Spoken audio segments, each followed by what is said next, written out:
ছাত্ৰী-ছাত্ৰীসকল তোমালোক আটাইকে মোৰ চেনেলৰ আজিৰ ক্লাছলৈ স্বাগতম জনাইছো।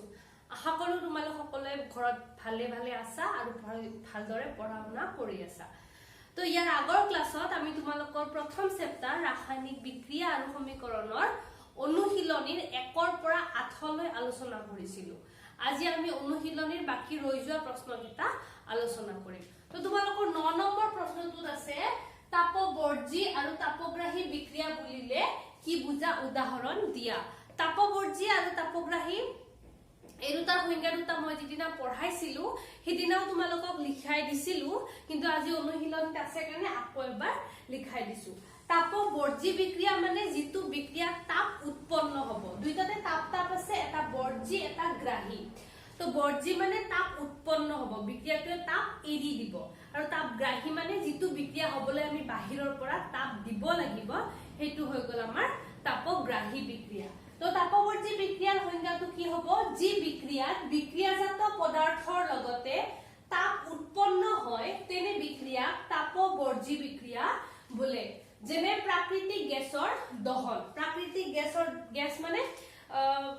পেট্ৰলিয়ামৰ লগত যিবোৰ নেচাৰেল গেছ ওলায় বা আমাৰ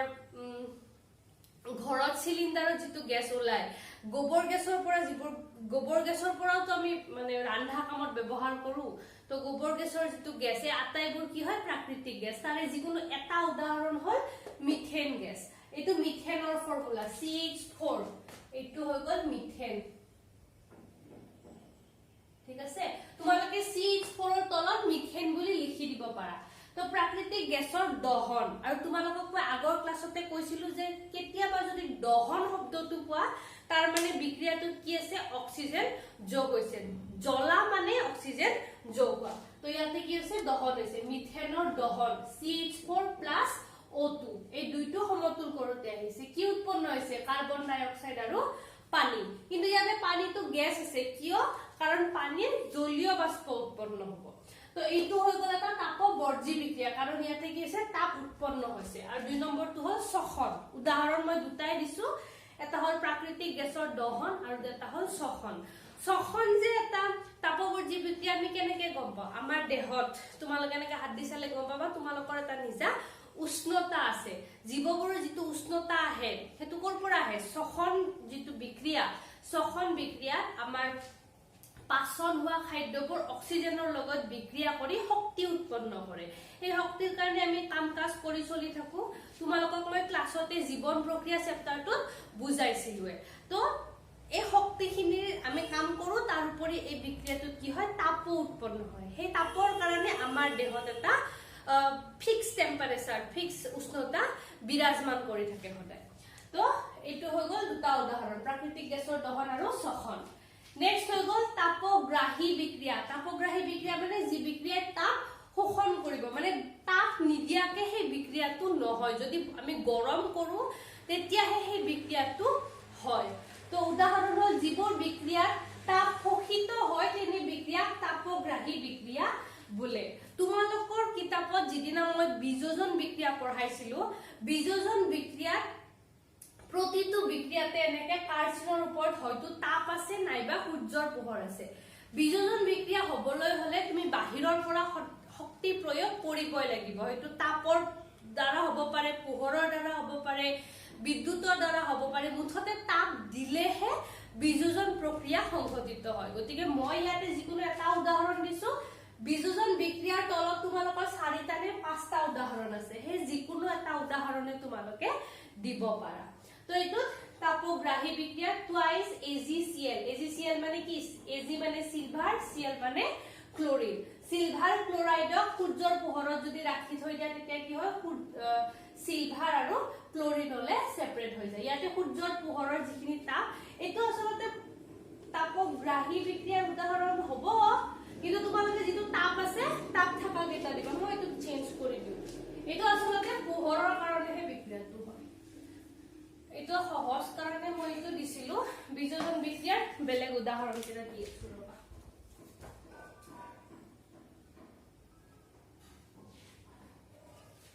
চুনশিল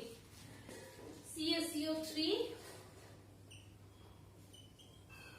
এইটো কি আছিলে? আমাৰ চুনশিল। খনিৰ পৰা যেতিয়া আমি খান্দি উলিয়াও তেতিয়া চূণশিল পায় এই চূণশিলটোক আমি যেটো খোৱা চূণ সেই চূণটোলৈ পৰিৱৰ্তন কৰিবলৈ কি লাগিব এটো হল আমাৰ খোৱা চূণ CaO আৰু এটো হল আমাৰ চূণশিল পোৰা চূণ তো এইটো চূণশিলৰ পৰা আমাৰ যেটো খোৱা চূণ পোৰা চূণ হেতু উৎপন্ন কৰিবলৈ আমাক কি লাগিব তাপ লাগিব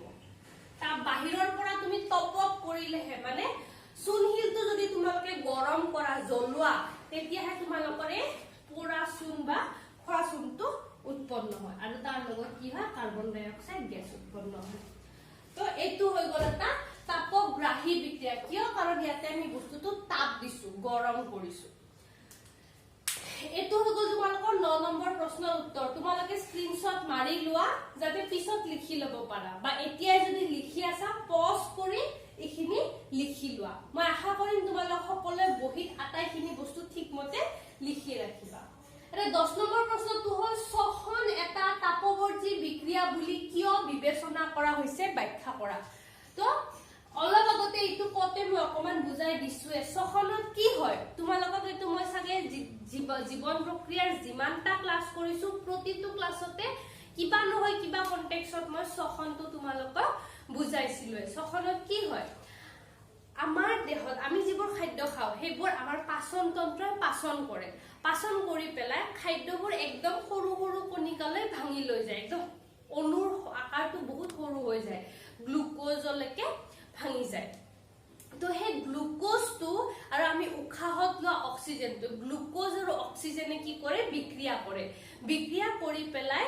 কাৰ্বন ডাই অক্সাইড যেটো আমি উখাহত এৰি দিও কাৰ্বন ডাই অক্সাইড পানী আৰু শক্তি উৎপন্ন কৰে এই যে শক্তি এই শক্তিৰ কাৰণে আমি আমাৰ দৈনন্দিন জীৱনৰ যিমান কাম আছে তাৰ উপৰি আমাৰ অংগবোৰে ভিতৰৰ তন্ত্ৰবোৰে যিমান কাম কৰি থাকে এই আটাইবোৰ কাম কৰিবলৈ যেটো শক্তি পাও এই শক্তিটো শ্বসনৰ দ্বাৰাই সম্ভৱ শ্বসনে এই শক্তিটো উৎপন্ন কৰে এই শক্তিটো উৎপন্ন কৰাৰ লগতে শ্বসনে কি শক্তিটো তাপৰ হিচাপতো উৎপন্ন কৰে যদি তাপ উৎপন্ন কৰে সেই বিক্ৰিয়াটোক আমি কি বুলি কম তাপবৰ্জী বিক্ৰিয়া আৰু তাপ যে উৎপন্ন কৰে তাৰ প্ৰমাণ কি হ'ল আমাৰ দেহৰ উষ্ণতা আমাৰ দেহত এটা ফিক্স উষ্ণতা কিমান তোমালোকে জানা 96 ইমান মান টেম্পাৰেচাৰ আমাৰ দেহত থাকে 96.7 ডিগ্ৰী ফাৰেনহাইট বা 36 ডিগ্ৰী 98 ডিগ্ৰী ফাৰেনহাইট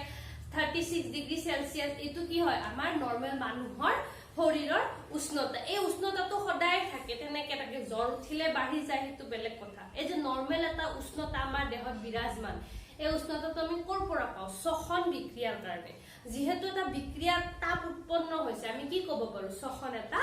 তাপবৰ্জী বিক্ৰিয়া তো এটো লিখিবা কেনেকে আমাৰ দেহৰ পাচন তন্ত্ৰই পাচন কৰা খাদ্যৰ ক্ষুদ্ৰ কণিকাবোৰে আমি উখাহত লোৱা অক্সিজেনৰ হৈতে বিক্ৰিয়া কৰি শক্তি উৎপন্ন কৰে এই প্ৰক্ৰিয়াটোকে শ্বসন বোলে শ্বসনত উৎপন্ন হোৱা শক্তিৰ সহায়তে জীৱ এটাই বিভিন্ন ধৰণৰ কাম কৰে এই বিক্ৰিয়াত তাপ উৎপন্ন হয় যাৰ বাবে আমাৰ দেহত এটা নিৰ্দিষ্ট উষ্ণতা সদায় বিৰাজমান থাকে হয় নহয় থাকে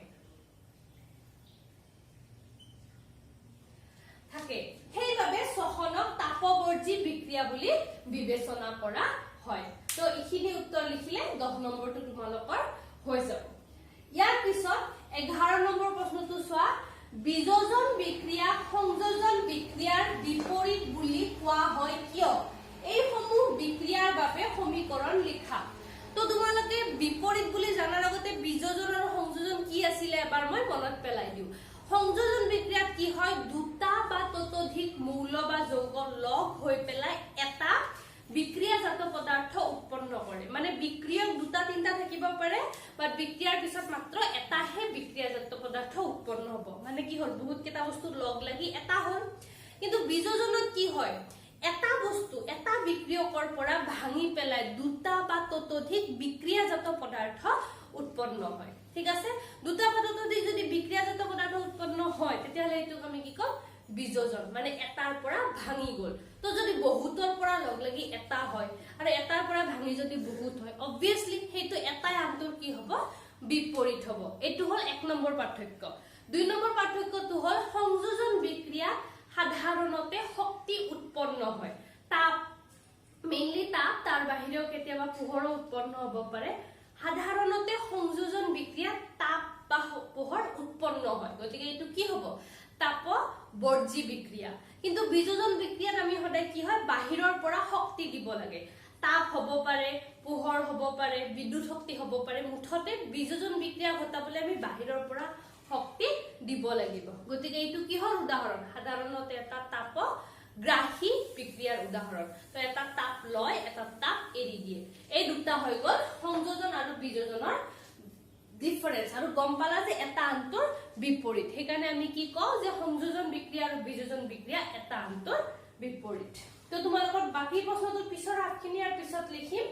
এই সমূহ বিক্ৰিয়াৰ বাবে সমীকৰণ লিখা এটো লিখিম প্ৰথম এখিনি চাই লোৱা সংযোজন বিক্ৰিয়াত দুটা বা ততোধিক বিক্ৰিয়ক পদাৰ্থ লগ লাগি এটা বিক্ৰিয়াজাত পদাৰ্থ উৎপন্ন কৰে এই বিক্ৰিয়াত তাপ উৎপন্ন হয় অৰ্থাৎ সংযোজন বিক্ৰিয়া তাপবৰ্জি আনহাতে বিযোজন বিক্ৰিয়াত এটা বিক্ৰিয়ক ভাঙি দুটা বা ততোধিক বিক্ৰিয়াজাত পদাৰ্থ উৎপন্ন কৰে বিযোজন বিক্ৰিয়া হ'বলৈ বাহিৰৰ পৰা শক্তি যেনে তাপ পোহৰ বা বিদ্যুৎ শক্তিৰ যোগান ধৰিব লাগে অৰ্থাৎ বিযোজন বিক্ৰিয়া তাপগ্ৰাহী এটো হৈ গ'ল কিয় বিপৰীত বুলি কওঁ এটা পিছৰখিনি ইয়াৰ ওপৰখিনি মুছি পেলাই লিখিব লাগিব ইখিনি তোমালোকে স্ক্ৰিনশ্বট মাৰি লোৱা তাৰ পিছত 11 ৰ পিছৰখিনি কি আছিল এই সমূহ বিক্ৰিয়াৰ বাবে সমীকৰণ লিখা তো সোয়া ইয়াতে নাইট্ৰজেন আৰু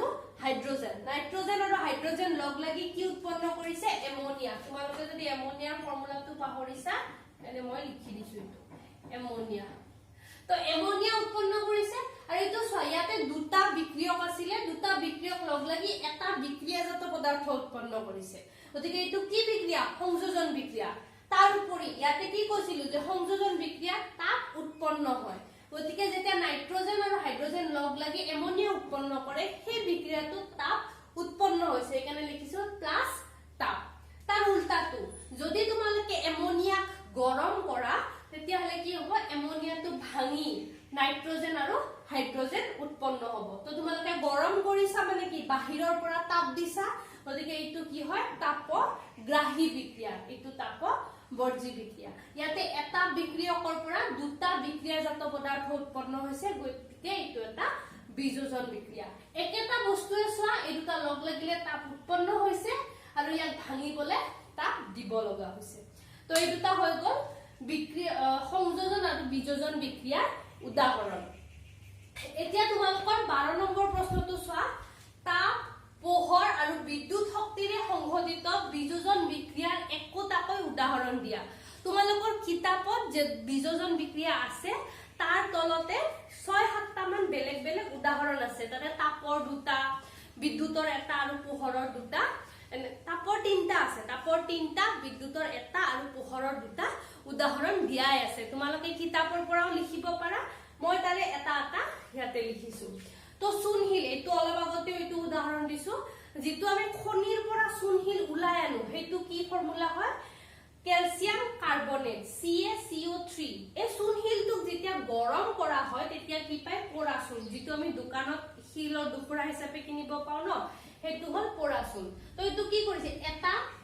এটো ভাঙি পেলাই এটা হৈছে দুটা হৈছে ক্যালসিয়াম অক্সাইড আৰু কাৰ্বন ডাই অক্সাইড চুনহিলটো তাপ দিওতে হৈছে পৰাচুন আৰু কাৰ্বন ডাই অক্সাইড গতিকে এইটো এটা বিযোজন বিক্ৰিয়া কিহৰ দ্বাৰা হৈছে তাপৰ দ্বাৰা তাপৰ সহায়ত সংঘটিত বিযোজন বিক্ৰিয়া তাৰ পিছত বিদ্যুৎ শক্তি পানীত যদি আমি বিদ্যুৎ শক্তি ব্যৱহাৰ কৰো তোমালোকৰ তো কে নম্বৰ কাৰ্যকলাপ 1.7 তোমালোকে ইয়াতে চাব পাৰা ৰবা ইয়াতে সোৱা এটো এটা মগত কি কৰিছে এই দুডাল দণ্ড লৈছে আৰু এই দণ্ড দুডালৰ এডাল বেটাৰীৰ পজিটিভত লগাইছে আনডাল বেটাৰীৰ নিগেটিভত লগাইছে লগাই যদি সুইচটো অন কৰি দিয়ে তেতিয়া কি হ'ব এই পানীখিনি বিজজিত হৈ পেলাই হাইড্ৰজেন আৰু অক্সিজেন হিচাপে জমা হ'ব আৰু এই দণ্ড দুডালৰ ওপৰত কি কৰিছে দুটা এনেকে টেষ্ট টিউব ওলটাই দিছে যাতে ইয়াৰ পৰা এই দণ্ডডালৰ মুখেৰে যি অলপ অলপ এই পানীবোৰ ভাঙি পেলাই এই দণ্ডডালৰ কাষত গ্যাস হিচাপে ওলায় তো সেই দণ্ড দুডালক যদি এনেকে টেষ্ট টিউবেৰে ঢাকি দিয়া যায় তেতিয়াহ'লে কি হ'ব এই দণ্ডডালৰ কাষেৰে ওলোৱা গেছবোৰ এই টেষ্ট টিউবত জমা হ'ব তোমালোকে ভালকে চালে দেখিবা যে এটাত অলপ কমকে গেছ ওলাইছে এটাত অলপ বেছিকে গেছ ওলাইছে এই প্ৰশ্নটো আমি আগৰ ক্লাছতে আলোচনা কৰিছো যে কি হ'ব হাইড্ৰজেন বেছিকে ওলাব আৰু অক্সিজেন কমকে ওলাব ঠিক আছে তো এইটোত কি কৰিছে বিদ্যুতৰ সহায়ত পানীক ভাঙি পেলাই হাইড্ৰজেন আৰু অক্সিজেনলৈ বিযোজন কৰিছে গতিকে এইটো এটা কি হ'ব বিযোজন বিক্ৰিয়াৰ উদাহৰণ তো এইটো পানীক বিদ্যুৎ শক্তিৰ দ্বাৰা ভাঙি পেলাই হাইড্ৰজেন আৰু অক্সিজেন উৎপন্ন হৈছে গতিকে এইটো কিহৰ উদাহৰণ হ'ব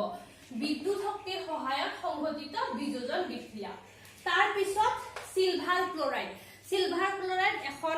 চিনামাটিৰ থালত আমি চিনামাটিৰ থাল বুলি কিয় কোৱা হয় কাৰণ চিনামাটিটো সাধাৰণতে বেলেগ বস্তুৰ লগত বিক্ৰিয়া নকৰে তোমালোকে যদি লোৰ থালত থোৱা তেতিয়াহ'লে লোৰ লগত এই সিলভাৰ ক্লোৰাইডে বিক্ৰিয়া কৰিব পাৰে তো তোমালোকক যিটো বিক্ৰিয়া লাগে সেইটো নাপাবও পাৰা চিনামাটিৰ হলনি তোমালোকে কাঁচৰ প্লেটটো ল'ব পাৰা একো প্ৰব্লেম নাই চিনামাটিৰ প্লেট বা কাঁচৰ প্লেটত এনেকে সিলভাৰ ক্লোৰাইড থৈ লৈ যদি এনেকে সূৰ্যৰ পোহৰত কিছু সময় থৈ দিয়া যায় তেতিয়া সিলভাৰ ক্লোৰাইডটো ভাঙি সিলভাৰ আৰু ক্লোৰিন দুটা বিক্ৰিয়াজাত পদাৰ্থ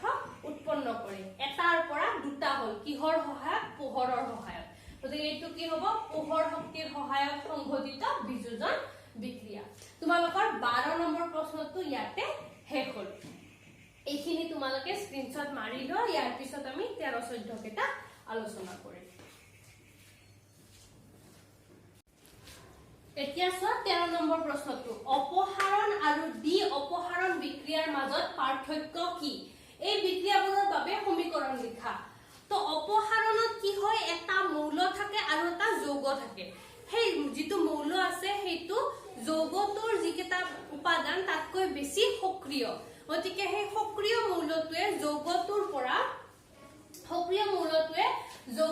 পৰা যেটো কম সক্ৰিয় মৌল সেইটো গুছাই পেলাই নিজে যৌগটোৰ ভিতৰত সোমাই যায় যেনেকে Fe মানে আইৰন যোগ কপাৰ সালফেট মানে আইৰনটো কপাৰতকৈ বেছি সক্ৰিয় গতিকে আইৰনে কি কৰে কপাৰক অপসাৰিত কৰি নিজে সেই যৌগটোত সংস্থাপিত হৈ যায় সেইকাৰণে এইটো কি বনি যায় আইৰন সালফেট আৰু কপাৰ তো এইটো কি হয় এটা অপসাৰণ বিক্ৰিয়া তো অপসাৰণত কি হয় এটা মৌল থাকে আৰু এটা যৌগ থাকে কিন্তু দ্বি অপসাৰণত কি থাকে দুটা যৌগ থাকে ঠিক আছে তো যৌগত দুটা মৌল থাকিব তিনটা মৌল থাকিব এইফালে এটা যৌগ থাকিব তাতো দুটা বা তিনটা মৌল থাকিব মানে কেটামান মৌল লগ লাগিহে এটা যৌগ হয় যেনেকে এইটো সোডিয়াম সালফেট বেৰিয়াম ক্লোৰাইড ইয়াতে সোডিয়াম আছে সালফাৰ আছে আৰু অক্সিজেন আছে এই সালফাৰ অক্সিজেনৰ লগ লাগি সালফেট এটা মৌল উৎপন্ন কৰিছে গতিকে আমি ইয়াতে দুটা ভাগ কৰি লম এটা হল সোডিয়াম এটা হল সালফেট আৰু ইয়াতে কি আছে বেৰিয়াম আৰু ক্লোৰাইড তো ইয়াতে কি হয় দুটা যৌগ থাকে এই যৌগ দুটাই ইহতৰ মূল অংশ বা আন্ত মূল বিনিময় কৰি লয় সোডিয়ামে ক্লোৰিনৰ লগত লগ লাগে আৰু বেৰিয়ামে সালফেটৰ লগত লগ লাগে তো ইয়াতে দুটা যৌগই ইহতৰ আয়নবোৰ বিনিময় কৰে কিন্তু ইয়াতে কি হয় এটা আনটো গুছাই নিজে সোমাই যায় এইটো হল অপসাৰণ আৰু দ্বি অপসাৰণৰ পাৰ্থক্য তো তোমালোকে অপসাৰণ আৰু দ্বি অপসাৰণৰ সংজ্ঞা দুটা লিখি উদাহৰণ দিলে তাৰ পাৰ্থক্যখিনি হৈ যাব তো লিখিবা কি অপসাৰণ বিক্ৰিয়াত বেছি সক্ৰিয় মৌল এটাই যৌগ এটাৰ পৰা কম সক্ৰিয় মৌলটোক অপসাৰিত কৰি নিজে যৌগ উৎপন্ন কৰে যেনে Fe+CuSO4 আইৰন যোগ copper sulphate FeSO4 iron sulphate যোগ কপাৰ এই লিখাখিনি প্ৰশ্নটো আছিল দে কিন্তু আনহাতে দ্বি অপসাৰণ বিক্ৰিয়াত বিক্ৰিয়ক যৌগ দুটাৰ মাজত আয়নৰ বিনিময় ঘটে যেনে সোডিয়াম সালফেট যোগ বেৰিয়াম ক্লোৰাইড সোডিয়াম সালফেট আৰু বেৰিয়াম ক্লোৰাইডত যেতিয়া ডি অপহৰণ হ'ব তেতিয়া কি হৈ যাব সোডিয়াম ক্লোৰাইড যোগ বেৰিয়াম সালফেট এইটো হৈ গ'ল অপহৰণ আৰু ডি অপহৰণ বিক্ৰিয়াৰ মাজত পাৰ্থক্য আৰু সমীকৰণ 14 নম্বৰ প্ৰশ্নটো চোৱা সিলভাৰ পৰিশোধনত সিলভাৰ মানে ৰূপ যেতিয়া মানে প্ৰকৃতিত থাকে তেতিয়া একদম পিওৰ ৰূপটো প্ৰাকৃতিক অৱস্থাত নাপায় ৰূপৰ খনিৰ পৰা যেতিয়া ৰূপৰ কাটি উলিওৱা যায় তাত একদম পিওৰ ৰূপবোৰ নাথাকে হি বেলেগ মূলৰ লগত লগ লাগি যৌগ হিচাপে থাকে যেনেকে সিলভাৰ নাইট্ৰেট সিলভাৰে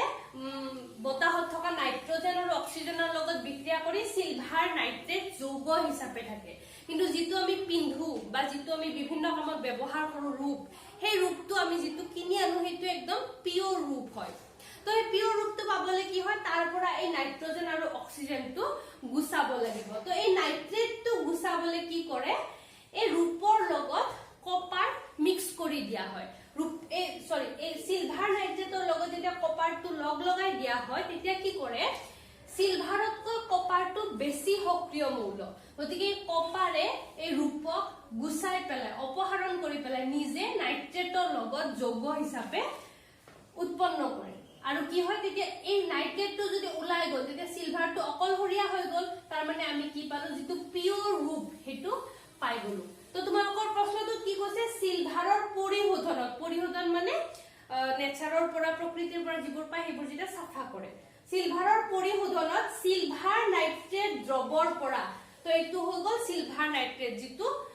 প্ৰাকৃতিক অৱস্থাত পায় দ্ৰৱ কিয় কাৰণ আমি পানী মিক্স কৰি এটা দ্ৰৱ প্ৰস্তুত কৰি লওঁ যাতে হিতে সোনকালে বিক্ৰিয়া কৰিব তাৰ লগত বেলেগ বস্তু আমি হজে মিক্স কৰিব পাৰো সিলভাৰ নাইট্ৰেট দ্ৰৱৰ পৰা সিলভাৰ আহৰণ কৰোতে কপাৰ ধাতুৰ দ্বাৰা অপহৰণ সংঘটিত কৰা হয় জড়িত বিক্ৰিয়াটো লিখা তো তোমালোকক যেতিয়া পৰীক্ষাত এনেকুৱা কথা কব তোমালোকে প্ৰথম চাবা যে কি মৌল আৰু যৌগৰ নাম কোৱা হৈছে সো ইয়াতে সিলভাৰ কৈছে সিলভাৰ নাইট্ৰেট সিলভাৰ কৰোতে কপাৰ তো তোমালোকে গম পাবা যে এইটো এটা অপহৰণ বিক্ৰিয়া তো অপহৰণ বিক্ৰিয়াত এটা মৌল থাকিব আৰু এটা যৌগ থাকিব তো ইয়াতে এটাই মাত্ৰ যৌগ আছে হেতু কি হয় সিলভাৰ নাইট্ৰেট গতিকে তোমালোকে সিলভাৰ নাইট্ৰেট লিখি লবা সিলভাৰ নাইট্ৰেটক কিহেৰে অপহৰণ কৰিব কপাৰেৰে কপাৰটো লিখি ললা আৰু যদি তোমালোকে অপহৰণ বিক্ৰিয়া ভালকে বুজি পাইছা তেতিয়াহলে বিক্ৰিয়কখিনি দেখি পেলাই তোমালোকে এইখিনি মনত নাথাকিলেও নিজে বনাব পাৰিবা যেনেকে এটো কপাৰে এই সিলভাৰটো কি কৰিব অপহৰণ কৰি পেলাই নিজে কপাৰ নাইট্ৰেট যৌগ উৎপন্ন কৰিব আৰু এই সিলভাৰটো অকলশৰীয়াকৈ থাকি যাব তো তোমালোকে এই বিক্ৰিয়াটো লিখিলে হৈ যাব তলত কোনটোৰ কি নাম মই লিখি দিছো সিলভাৰ নাইট্ৰেট যোগ কপাৰ সিলভাৰ যোগ কপাৰ নাইট্ৰেট এইটো হৈ গল তোমালোকৰ 14 নম্বৰ প্ৰশ্ন 15 নম্বৰ চোৱা অধক্ষেপণ বিক্ৰিয়া মানে কি বুজা উদাহৰণ দি ব্যাখ্যা কৰা তোমালোকে ক্লাস 9 তে নিশ্চয় মিশ্ৰণৰ বিভিন্ন পাৰ্থক্যবোৰ বিভিন্ন ধৰণৰ মিশ্ৰণবোৰ পঢ়িছিলা ক্লাস 9 ৰ 2 নম্বৰ চেপ্টাৰ আমাৰ চাৰিওকাষৰ পদাৰ্থবোৰ বিশুদ্ধনে তাত তোমালোকে বিভিন্ন মিশ্ৰণ পাইছিলা তাতে দ্ৰৱ পাইছিলা আৰু সেই দ্ৰৱটো তোমালোকে কি পাইছিলা যে কিছুমান বস্তু কমপ্লিটলি মিশ্ৰিত হৈ যায় মানে কেইটামান কি পদাৰ্থ যদি লগ লগোৱা এটা আন্তৰ ভিতৰত হুমাই নাইকিয়া হৈ যায় আৰু কিছুমান পদাৰ্থ লগ লগালে কি হয় কি হুমাই নাইকিয়া হৈ নাযায় কি তলত ৰৈ যায় উদাহৰণ স্বৰূপে তোমালোকে যদি বালি পানীত মিক্স কৰা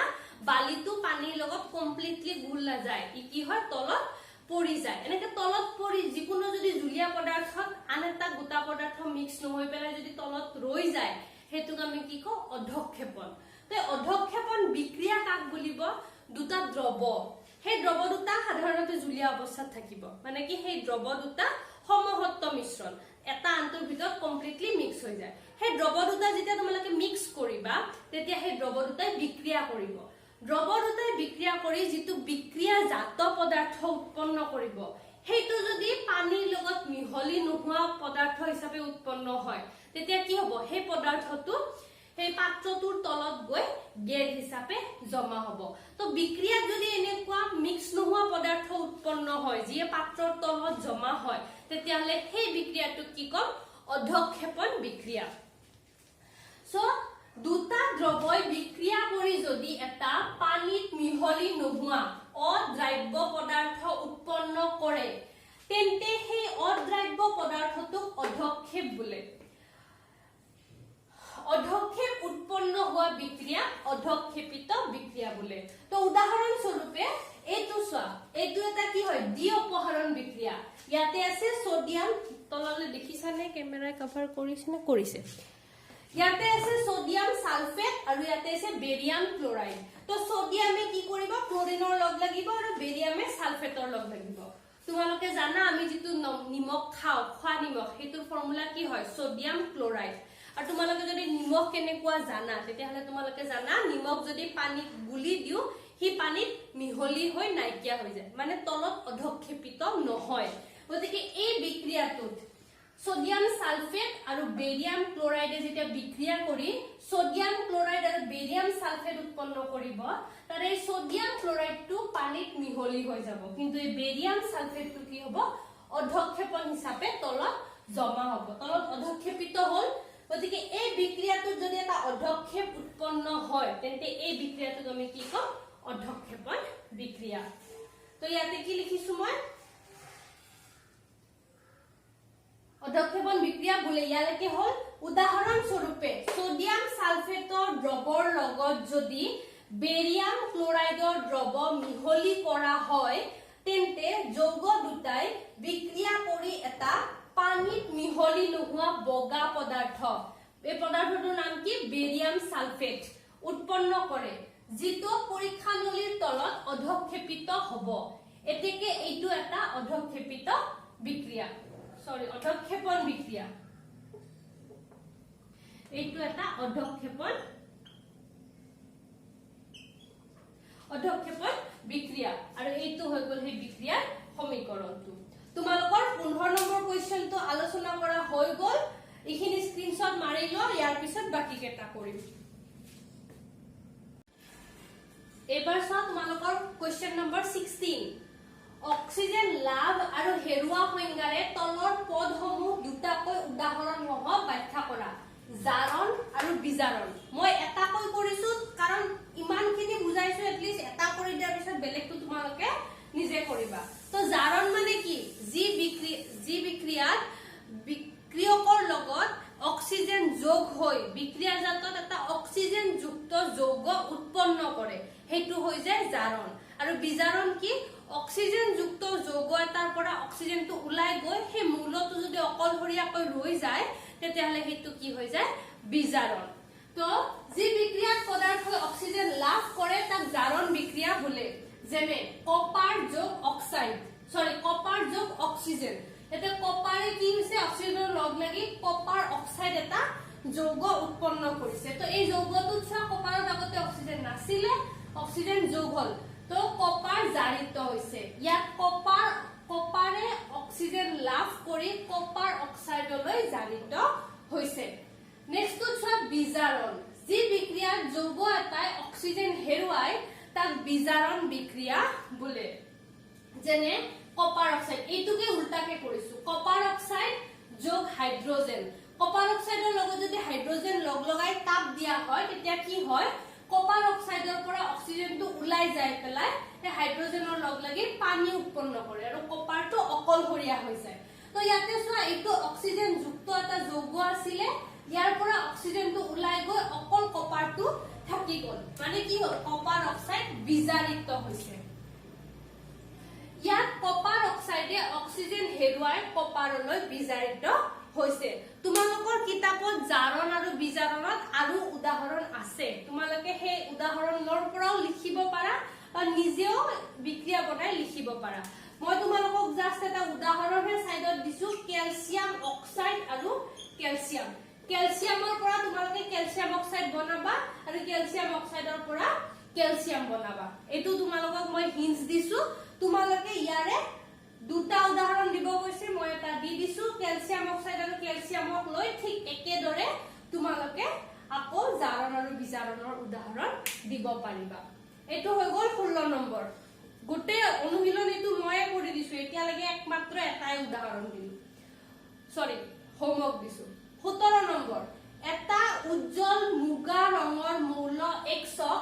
বায়ুত গৰম কৰাত কলা হৈ পৰিল মৌল X আৰু উৎপন্ন হোৱা কলা ৰঙৰ যৌগটোৰ নাম লিখা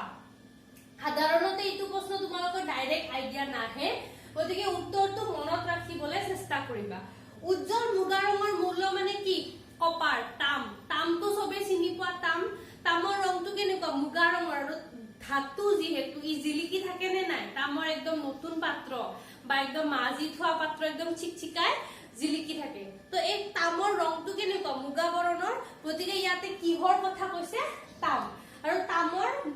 ইয়াতে চিনটো কি তামৰ ইংলিছত কম আমি কপাৰ আৰু কপাৰৰ সিম্বলটো হ'ল Cu তো কপাৰ কি কৰিছে এটা উজ্জ্বল মুগা ৰঙৰ মৌল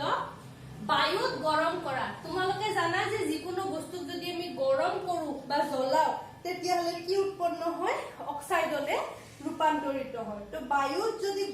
গৰম কৰিছো তেতিয়া হলে কি হ'ব বায়ুত থকা অক্সিজেন সেই মৌলটোৰ লগত লগ লাগি পেলাই সেই মৌলটোৰ অক্সাইড উৎপন্ন কৰে তো ইয়াতে কি হ'ব কপাৰটো গৰম কৰোতে অক্সিজেনৰ লগত বিক্ৰিয়া কৰি কলা ৰঙৰ যেটো মৌল আছে হেতুৰ নাম কি হ'ব কপাৰ অক্সাইড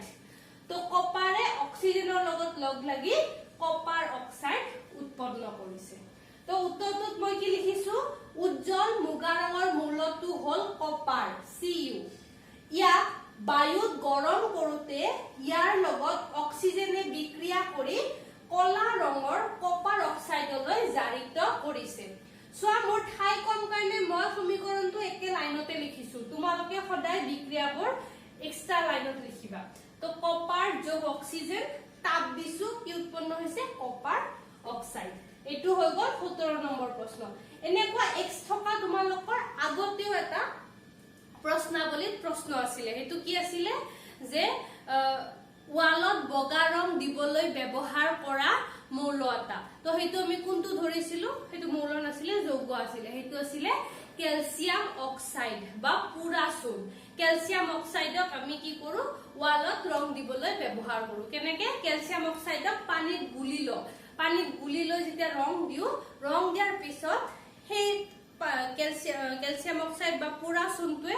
পানীৰ সৈতে বিক্ৰিয়া কৰি কি উৎপন্ন কৰে ক্যালসিয়াম হাইড্ৰক্সাইড উৎপন্ন কৰে ঠিক আছে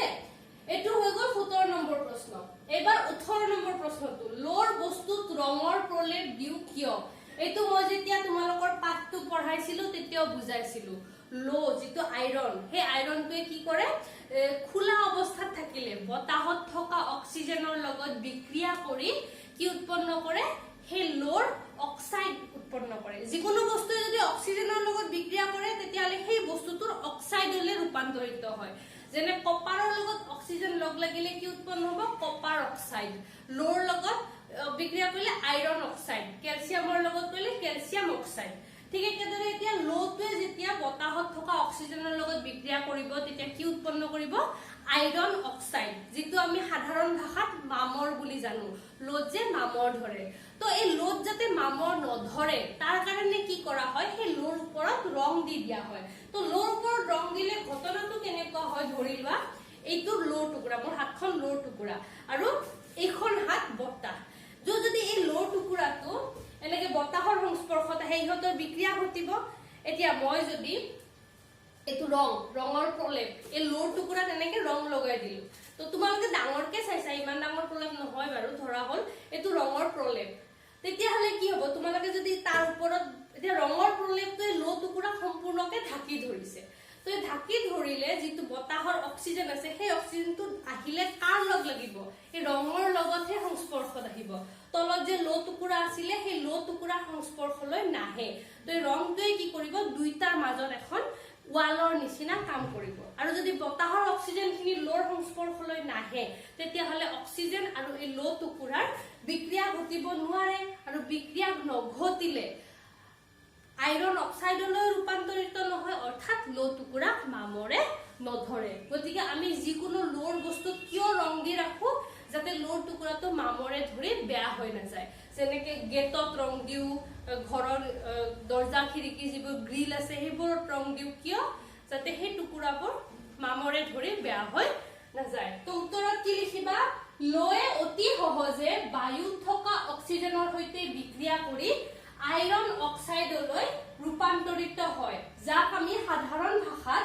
লোক মামৰে ধৰা বুলি কওঁ। এই লোদ যাতে বায়ুৰ অক্সিজেনৰ প্ৰত্যক্ষ সংস্পৰ্শলৈ আহিব নোৱাৰে, লো যাতে বায়ুৰ অক্সিজেনৰ প্ৰত্যক্ষ সংস্পৰ্শলৈ আহিব নোৱাৰে, তাৰ বাবে লোৰ বস্তুত ৰঙৰ প্ৰলেপ দিয়া হয়। এইটো হৈ গ'ল 18 নম্বৰ প্ৰশ্ন। স্ক্ৰীনশ্বট মাৰি লোৱা বা লিখি লোৱা পজ কৰি তোমালোকৰ নিজৰ ইচ্ছা। এবাৰ 19 নম্বৰ প্ৰশ্নটো চোৱা। তেল আৰু চৰ্বি থকা খাদ্য বস্তু নাইট্ৰজেনৰ পৰিৱেশত পেকেটত ভৰোৱা হয় কিয়? এইটো সাধাৰণতে যিবোৰ কোম্পানীৰ পেকেট হয় সেইবোৰত ভৰোৱা হয়, কিন্তু যিবোৰ লোকেল মানে দোকানত কিছুমান নৰ্মেল প্লাষ্টিকৰ পেকেটত থকা ভুজিয়াও পায় আৰু কিছুমান বিকাজী হলদিৰামৰ পেকিং কৰা ভুজিয়াও পায়। তো বিকাজী আৰু হলদিৰামৰ পেকেটবোৰ যেতিয়া পেকিং কৰে কোম্পানীত, তেতিয়া সিহঁতৰ পেকিং কৰা সময়ত কি হয়, তাৰ চাৰিওপিনৰ পৰিৱেশটোত অক্সিজেনৰ উপস্থিতি নাথাকে, তাৰ চাৰিওফালৰ পৰিৱেশত নাইট্ৰজেন গেছ থাকে। কিন্তু আমাৰ নৰ্মেলি সৰু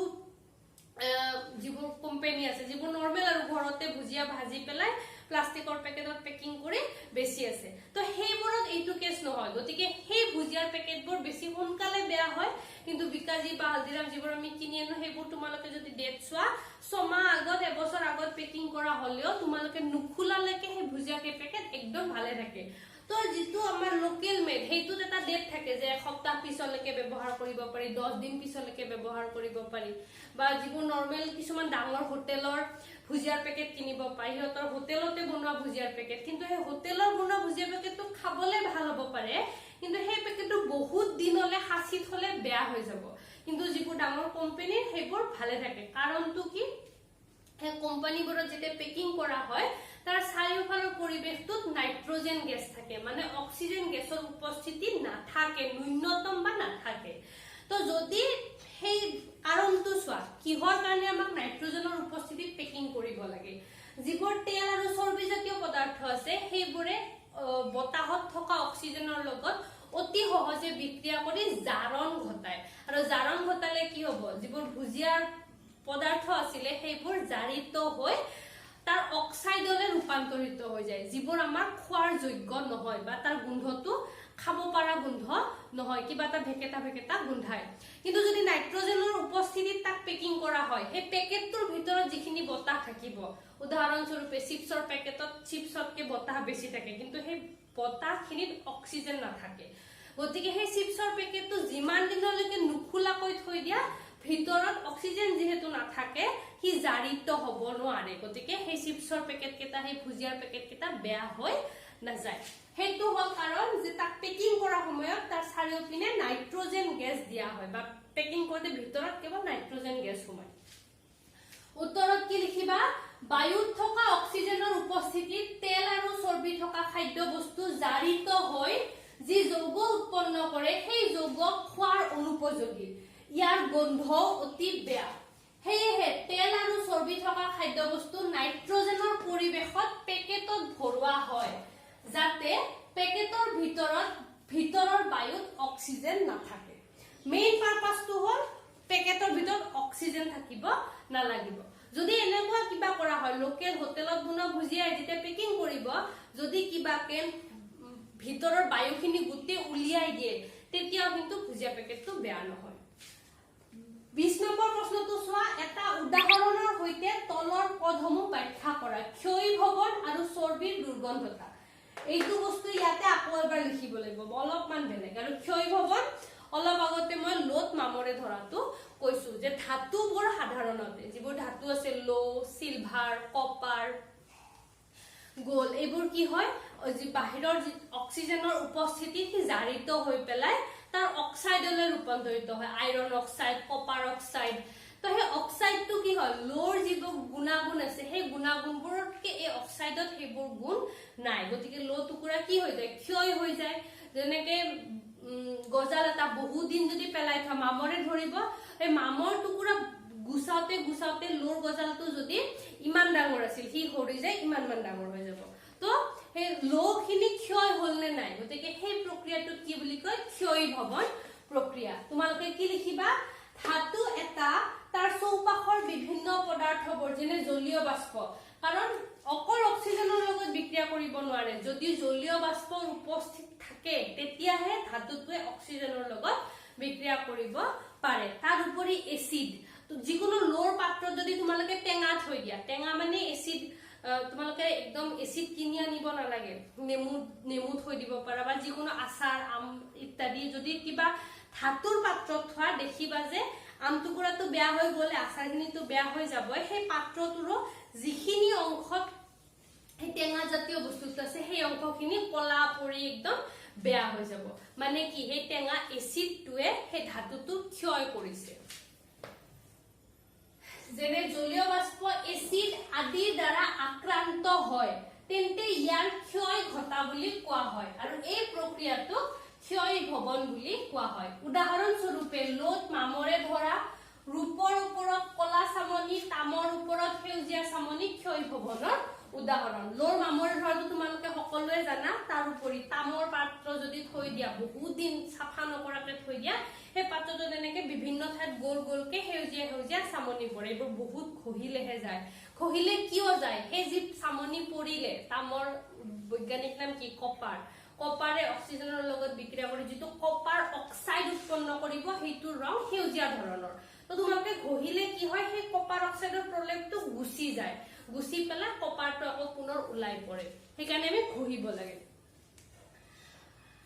2 নম্বৰটো চোৱা, চৰ্বিৰ দুৰ্গন্ধতা। এই মাত্ৰ ক'লোৱে এইখিনি, গতিকে এইটো উত্তৰটো জাষ্ট মই মাতি দিম। যেতিয়া চৰ্বি আৰু তেল জাৰিত হয় তেতিয়া এইবোৰ দুৰ্গন্ধি হয়, ইহঁতৰ গোন্ধ আৰু স্বাদ সলনি হয়। উদাহৰণস্বৰূপে পুৰণি ভুজিয়া, বাদাম ভজাৰ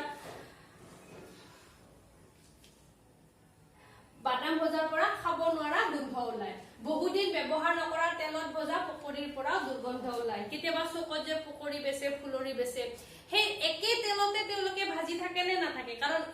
এক কৰাহী তেলত তেওঁলোকে পকৰী ভাজে নে নাই? সেই তেলখিনি শেষ হৈ নাযায়, এদিন দুদিন সেনেকে বাৰে বাৰে যদি সেই তেলবোৰ ব্যৱহাৰ কৰি থাকে, কেতিয়াবা তোমালোকে পাবা যে আজি পকৰীকেইটা ভাল লগা নাই, কিবা এটা গোন্ধাইছে। কিয়? কাৰণ সেই দোকানীজনে সেই তেলখিনি বাৰে বাৰে ব্যৱহাৰ কৰি আছে, তো পুৰণি হৈ গৈছে তেলখিনি, আৰু সেই তেলখিনি কি হৈ গৈছে? জাৰিত হৈ গৈছে, চাৰিওপিনে থকা অক্সিজেনত জাৰিত হৈ তেলখিনি বেয়া হৈ গৈছে। গতিকে সেই দোকানীজনে যদি বহুত দিন একে তেল ব্যৱহাৰ কৰি নাথাকে, তেতিয়াহ'লে তোমালোকে পকৰী খাব পাৰিবা, আৰু যদি একে তেলতে ভাজিয়ে থাকে তেতিয়াহ'লে তোমালোকে নোৱাৰা। তোমালোকৰ অনুশীলনী ইয়াতে শেষ। তোমালোকৰ প্ৰথম চেপ্টাৰটো মই শেষ কৰিলো। আশা কৰো সকলোৱে বহিত গোটেইখিনি লিখি ৰাখিবা। এতিয়ালৈকে এটাই মাত্ৰ উদাহৰণ, তোমালোকক এটাই মাত্ৰ হোমৱৰ্ক দিছো গোটেই অনুশীলনীটোত। তাতে কি আছিলে যে জাৰণ আৰু বিজাৰণৰ দুটা উদাহৰণ দিব দিছিলে, মই এটা কৰি দিছো, এটা তোমালোকে নিজে কৰিবা। তো আজিৰ ক্লাছটো ইমানতে শেষ কৰিলো। ইয়াৰ পিছৰ ক্লাছত তোমালোকৰ সেকেন্ড চেপ্টাৰৰ পৰা আৰম্ভ কৰিম। এই চেপ্টাৰটো যোনে আগৰ ক্লাছ কেইটা কৰা নাই, গোটেইখিনি কৰি গোটেইখিনি প্ৰপাৰ বহিত লিখি ৰাখিবা। Thank U.